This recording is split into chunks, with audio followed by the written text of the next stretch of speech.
Good evening. Here's another episode of Let's Talk Veteran. As you can see, we have new gear on. Dylan's wearing his favorite Halloween costume here. And what we want to talk about tonight is, why is my service better than yours? Between Dylan and I, we have 4 of the 5 services. And the 5th service, the Navy, we both worked for. Dylan was in the Marine Corps. I was in the Coast Guard. In Desert Storm, we fell under EOD. The Navy was basically in charge of us. Dylan was a Marine, and basically the Navy chauffeured them around. We just want to talk about a little bit like the inter-service rivalry and the friendly banter that we've come to learn and love after serving in the military. We've all heard the jokes and having the statements, harassing statements and stuff like that. When it all boils down to it, why is my service better than yours? Because it was my choice. It was what I chose, what fit into my life. My service is better than yours because I'm a fucking Marine. And you don't have to ask me I'm a Marine because I'll tell you, don't worry. We really wanted to harp on that idea of how, like Mark was saying, we are always smack talking. We're always having that sibling rivalry. And if some random person came up that wasn't a military member or a veteran and heard us talking to each other like that, they would think we hated each other because we're just ribbing each other. I'm sitting here laughing while Mark's talking about me riding in the Navy's vehicle and doing nothing at all. Because he is right? He absolutely is correct. When the Marine Corps deploys on a ship, we're the cargo. We sit there and do nothing until we actually get to where we're going. And if we don't go anywhere, then the whole deployment, that's what we do. What makes it all a little bit different when it comes to the branches? Obviously, again, we do all the shit talking, of course, which we all love. We love that camaraderie piece. But what makes each branch a little bit different? It's the training requirements, the equipment. It gets down to the missions, the culture type. The Marine Corps, for example, we are not a branch of service. We're a department of the Navy. We like to tell everybody, the Congress doesn't need us. They fucking want us. And, that gives me a little bit of an ego trip. Marines, we're very aggressive, right? I'm always talking about, do you want to fight? It's just how we are. Some of the jokes or things that you might have heard us call each other is like the Marines, the crayon eaters and window lickers. I seen a post on Facebook that said, I don't understand why they're called crayon eaters. I wanted to put a statement in there and say, well, that's because they're not good at coloring, and so they have nothing better to do, but they eat the crayons then. And and then we have the Air Force as the chair force with their Greyhound bus driver uniforms and Coast Guard puddle pirates. I used to be made fun of because I was in the Coast Guard. I'm only 5'8", and my dad would be like, well, how were you able to pass basic training? And I was like, why? Well, you're under 6 foot. When the ship sinks, you can't walk ashore. So it's like, my dad was in the military, so you have to put up with that. Before this, Dylan and I were talking. We said, as branches of the service, we will take the harassment from other service members. When it comes to civilians, it's really not needed, tolerated, liked. If you find yourself as a civilian wanting to make a joke to a military member, probably just don't. We literally said that if 5 of us from each branch, there's 5 of us there ribbing each other, a civilian comes out of nowhere and starts joining in and starts talking shit, it'll now be 5-on-1. It'll be all 5 of us then just going after that civilian because we do it out of respect and camaraderie, right? Again, I was explaining this to my mom. I was telling her, I'm like, yeah, our topic this week is why my branch is better than yours.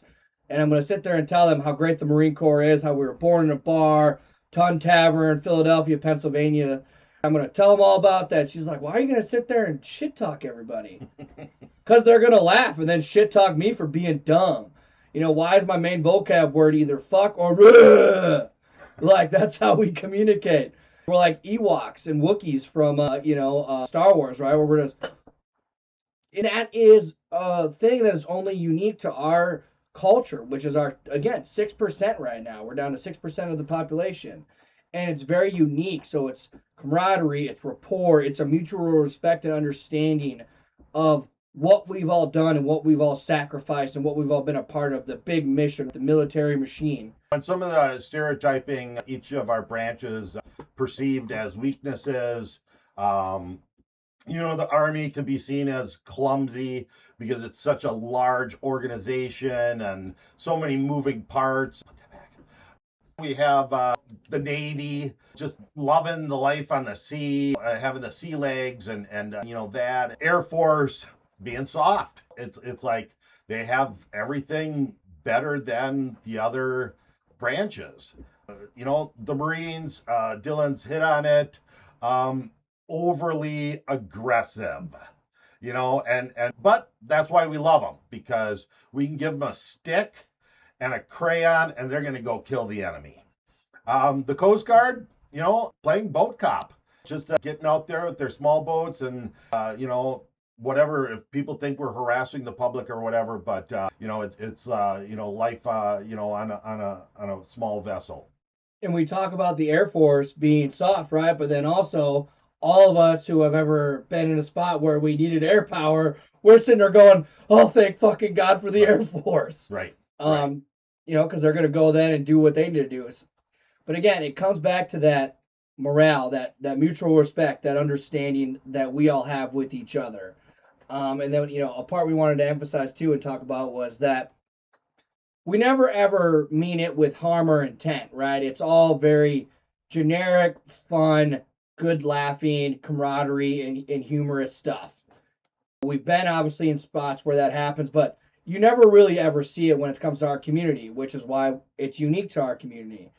And then again, when Mark was saying about the civilian community, right, some of them will make jokes about it, right? And then all of a sudden we start turning that switch a little bit because it's like, hey, what do you know? You don't get to talk shit about the Air Force being soft. We get to because we work with them. You did it. At the end of the day, we're all on the same team. Our primary focus is on supporting each other and defending the nation. So that's what it all boils down to. Unless you've lived in that uniform for any amount of time, you really can't understand the stereotypes, the harassing jokes. It's like when one member sees another or a different branch, no matter where out in the civilian world, we can joke. And that's how we break the ice. Yeah, we're going to break the ice by doing that smack talking, right? And then we're going to probably shake hands, right, when we first meet. And Mark's going to tell me he was in the Coast Guard. I'll be like, "You fucking pussy," right? And that's how we are, right? And he's going to tell me again why I'm dumb and how I can't count past 4. But again, we all have that mutual respect of signing up, being willing to put your life on the line for what you believe in. Also, signing up to put your life on the line for what you believe in so that the other people in your life don't have to. Right. Every veteran knows that we all, we're willing to pay the price, do the sacrifice so that way the people we care about wouldn't have to, right? And we'd all go do it again. You do it again? I'd do it again in a heartbeat. I served in the Coast Guard and the Army, and Dylan served in the Marine Corps and Air Force, because I've seen his Air Force boot camp photo. So, it's You want us to cut that out? We might have to edit that part out. edit that. We'll cut that. No. Well, that's our topic for the week. Again, this is going to be a fun topic, right? We want to build that camaraderie, boost that morale, right? Remind each other of that pretty big and powerful moment in time of what we did, what we experienced, that big mission and purpose we were all a part of. But then also, again, have that fun with it. We always are dealing with a very serious world all the time with everything. We want to make sure we're still addressing that stuff, but then again, getting that fun, good-hearted laughter that we all truly, really enjoy when we're around each other. Correct. So, you guys have a good rest of your week. Thank you.